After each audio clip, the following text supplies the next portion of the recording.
आज mobile phone हर किसी के लाइफ का एक अहम हिस्सा बन चुका है। हर कोई इस मोबाइल नाम के गैजेट से घिरा पड़ा है, चाहे वो बूढ़ा हो, जवान हो या फिर कोई बच्चा। पिछले कुछ सालों में इस मोबाइल जैसे गैजेट्स का इतना ज़्यादा डोमिनेशन बढ़ा है, जिसने एक बड़े लेवल पर लोगों को मोबाइल एडिक्टेड बना दिया है। और आज के टाइम में जो सबसे ज़्यादा इस मोबाइल एडिक्शन से सफ़र कर रहे हैं वो हैं आजकल के छोटे छोटे बच्चे। यानी आज मेरे इस वीडियो का मेन सेगमेंट होगा कि कैसे आप अपने ही बच्चों के लाइफ को डिस्ट्रॉय कर रहे हैं, कैसे मोबाइल जैसे गैजेट्स बच्चों के लाइफ को किल कर रहे हैं। क्योंकि ये एक ऐसा एडिक्शन है जो दिख तो सभी को रहा है पर शायद समझ किसी को नहीं आ रहा। यानी आज इसे उतनी सीरियसनेस नहीं मिल पा रही जितना ये डिजर्व करता है। तो आइए आज हम इस प्रॉब्लम को डिस्कस करते हैं और इस पर हुए रिसर्च और स्टडी के थ्रू इसके सीरियसनेस को समझते हैं। दरअसल पिछले कुछ सालों में इसे एक सीरियस प्रॉब्लम के रूप में देखा गया है और इसके इसी सीरियसनेस को लेकर इस पर कई रिसर्च और स्टडीज भी कंडक्ट किए जा चुके हैं। और इन रिसर्च के जो आउटपुट्स निकल कर आए हैं वो काफ़ी शॉकिंग और काफ़ी स्कैरिंग है। तो आइए हम इन रिसर्च के रिपोर्ट्स के थ्रू ये जानते हैं कि किस तरह आजकल के छोटे छोटे बच्चे इस मोबाइल के एडिक्शन से सफ़र कर रहे हैं। मोबाइल फ़ोन का ये एडिक्शन जो इतने बड़े पैमाने पर बिल्ड हुआ है वो कितना सीरियस है और ये एडिक्शन किस किस तरीके से बच्चों को अफेक्ट कर रहा है। दरअसल हाल ही में भारत में राम मनोहर लोहिया हॉस्पिटल जो कि लखनऊ में है, उसने एक सर्वे को कंडक्ट किया था जो कि 5 साल से कम के बच्चों पर किया गया था। इस सर्वे से जो बातें सामने निकल कर आई वो कुछ इस प्रकार थी। जैसे इस सर्वे से ये पता चला कि आज के टाइम में भारत में 99% बच्चों को मोबाइल की लत है। यानी आज 99% बच्चे मोबाइल एडिक्टेड हैं। मोबाइल और अन्य गैजेट्स को मिलाकर 5 से 6 घंटे का स्क्रीन टाइम हर बच्चे का है। इसके अलावा 60% बच्चे ऐसे हैं जो सोने से पहले मोबाइल फ़ोन देखते हैं। साथ ही 60% परिवारों का मानना है कि उनका इस चीज़ पर कोई कंट्रोल नहीं है, यानी वो अपने बच्चे को इस मोबाइल फ़ोन के एडिक्शन से दूर नहीं रख पा रहे हैं। इसके अलावा हाल ही में इस प्रॉब्लम को लेकर एक और रिसर्च हुआ था जिसके आउटपुट को एक बुक के फॉर्म में पब्लिश किया गया था और उस बुक का नाम है अंडरस्टैंडिंग योर चाइल्ड्स ब्रेन। इस बुक में मोबाइल एडिक्शन से बच्चों को क्या क्या हेल्थ इश्यूज हो रहे हैं इस चीज़ को बताया गया है, उसे सिंप्लीफाई किया गया है। इस बुक की माने तो 6 वर्ष से कम के बच्चों में जो प्रॉब्लम्स हो रही हैं उनमें उनका याददाश्त का कमज़ोर होना, डिप्रेशन, चिड़चिड़ापन, एंजाइटी, मोटापा, इसके अलावा अटेंशन डेफिसिट डिसऑर्डर जैसी प्रॉब्लम्स हो रही हैं। हाल ही में भारत में एक सर्वे हुआ था जिसमें 70% पेरेंट्स ने ये माना कि दिन में उनका मोबाइल 4 से 5 घंटों के लिए उनके बच्चों के पास होता है। यानी आज 99% बच्चे मोबाइल एडिक्टेड हैं और हर दिन उनका मोबाइल और अन्य गैजेट्स को मिला दिया जाए तो उनका एवरेज स्क्रीन टाइम ऑलमोस्ट 6 घंटे हैं।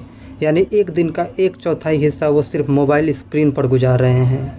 इसे थोड़ा और सिंप्लीफाई किया जाए तो बच्चे हर साल 3 मंथ सिर्फ मोबाइल स्क्रीन पर गुजार रहे हैं, जो कि बहुत ही वरिंग साइन है। और इसमें उनका यानी बच्चों का कोई कसूर नहीं है बल्कि गलती उनके पेरेंट्स की है। और इसी बात को कोट करते हुए अमेरिका में हुए एक रिसर्च में ये कहा गया है कि कम उम्र के बच्चों को मोबाइल फ़ोन देना बच्चों को 800 सीसी की रेसिंग बाइक देने के बराबर है। यानी इससे आप अंदाज़ा लगा सकते हो कि ये मोबाइल एडिक्शन कितना ख़तरनाक है। लेकिन अफसोस हम सब इसके सीरियसनेस को नहीं समझ पा रहे हैं। दरअसल बच्चों के मोबाइल एडिक्शन पर जितने भी स्टडीज या रिसर्च हुए हैं उन सभी में एक बात काफ़ी कॉमन पाई गई है और वो ये कि ये जो एडिक्शन है वो 2 तरह से बच्चों को इफ़ेक्ट करता है। एक तो मेंटल लेवल पर, दूसरा फिजिकल लेवल पर। अगर मेंटल लेवल पर देखा जाए तो जो प्रॉब्लम्स होते हैं उनमें बच्चों में चिड़चिड़ापन का आना, उनका ज़्यादा एग्रेसिव होना, ज़्यादा अब्यूजिंग होना जैसी चीज़ें शामिल है।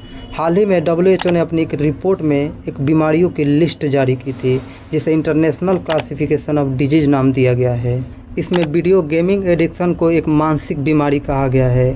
इसमें बच्चों के बिहेवियर्स में ज़बरदस्त चेंजिंग आती है, जैसे उनको बात बात पर गुस्सा आना, गेम में मिली हार को बर्दाश्त ना कर पाना, जीतने के लिए घंटों गेम खेलते रहना जैसे चेंजेज आते हैं। इसके अलावा बच्चे डिप्रेशन जैसी बड़ी प्रॉब्लम का भी शिकार हो जाते हैं जिससे उनका सोशल बिहेवियर एबनॉर्मल हो जाता है, जैसे मिलना जुलना, घूमना, यानी जितने भी आउटडोर एक्टिविटीज़ होते हैं वो सब बंद हो जाते हैं और एंड में बच्चे अकेलेपन का शिकार हो जाते हैं।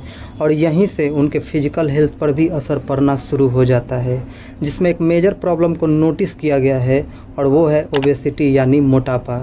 दरअसल जब बच्चे डिप्रेशन, अकेलेपन जैसे प्रॉब्लम से सफ़र कर रहे होते हैं तभी इसी दौरान उनमें एक हैबिट ईटिंग डिसऑर्डर नाम की बिल्ड होने लगती है, जिसमें वो या तो कम खाते हैं या ओवर ईटिंग करने लगते हैं और ओबेसिटी का शिकार हो जाते हैं। दरअसल हमारे बॉडी का एक फंडा होता है कि हम जितना इनपुट लेते हैं उतना आउटपुट भी निकलना चाहिए, यानी हम जितना खाते हैं उतना निकलना भी चाहिए ताकि बॉडी बैलेंस्ड रहे। लेकिन आज बच्चों के बढ़ते स्क्रीन टाइम के कारण उनका फिजिकल एक्टिविटी रिड्यूस हो चुका है और वो आउटपुट नहीं निकल पा रहा जो निकलना चाहिए, जिससे फिजिकल लेवल पर उनमें ओबेसिटी, डायबिटीज़ जैसी प्रॉब्लम्स देखी जा रही हैं। और आज हम जो बच्चों में ओबेसिटी, डायबिटीज़ जैसी प्रॉब्लम्स को देख रहे हैं, इसकी भविष्यवाणी 2016 में ही की जा चुकी थी। दरअसल 2016 में अमेरिकन एकेडमी ऑफ पीडियाट्रिक्स ने कहा था कि जिस तरह आज बच्चों का screen time day by day बढ़ रहा है, आने वाले टाइम में बच्चों में एक सेकेंड नॉन कम्युनिकेबल एपिडेमिक यानी हाइपरटेंशन, डायबिटीज़, ओबेसिटी जैसी प्रॉब्लम्स आएंगी। और आज 2023 में ये बात सच भी होती दिख रही है। कई केसेज में बच्चों में ये प्रॉब्लम देखी जा चुकी हैं। तो दोस्तों, ये तो थी मोबाइल एडिक्शन से जुड़ी हुई जानकारियाँ कि किस तरह मोबाइल एडिक्शन स्लो पॉइजन की तरह हमारे लाइफ को डिस्ट्रॉय कर रही है, स्पेशली छोटे छोटे बच्चों को। लेकिन आश्चर्य की बात तो ये है कि ना तो आज के पेरेंट्स और ना ही गवर्नमेंट इस प्रॉब्लम के सीरियसनेस को समझ पा रहे हैं। लेकिन हाल ही में चाइना ने अपने देश में बच्चों में बढ़ रहा इस मोबाइल एडिक्शन से निपटने के लिए मोबाइल और डाटा यूजेज का जो लिमिटेशन है उसको रेस्ट्रिक्ट करने के लिए कानून बना रहा है। दरअसल चीन के CSA यानी साइबर स्पेस एडमिनिस्ट्रेशन द्वारा एक प्रस्ताव बनाया गया है जो कि बच्चों को कितना स्क्रीन टाइम मिलना चाहिए ये तय करेगी। इसके अनुसार 8 वर्ष से कम के बच्चों को 40 मिनट, 8 से 16 वर्ष के बच्चों को 1 घंटा और 16 से 18 वर्ष के बच्चों को 2 घंटे की स्क्रीन टाइम तय की गई है। इसके अलावा 18 वर्ष से कम उम्र के बच्चे रात 10 से सुबह 6 तक चाह कर भी मोबाइल फ़ोन यूज ना कर पाए, इसके लिए एक माइनर बोर्ड प्रोग्राम को डिज़ाइन किया गया है जो कि इस पर्टिकुलर टाइम ड्यूरेशन तक डाटा सप्लाई को रेस्ट्रिक्ट करेगा। चीन ने इस प्रस्ताव पर लोगों से फीडबैक भी मांगे हैं और इसके बाद वो इस प्रस्ताव को ऑफिशियली कर देगा, यानी इस कानून को तोड़ने पर लोगों को सज़ा भी मिलेगी। और ये सब चीन अपने यहाँ के यूथ और बच्चों को इस एडिक्शन से बचाने के लिए कर रहा है और ऐसा करने वाला वो पहला देश भी बन चुका है।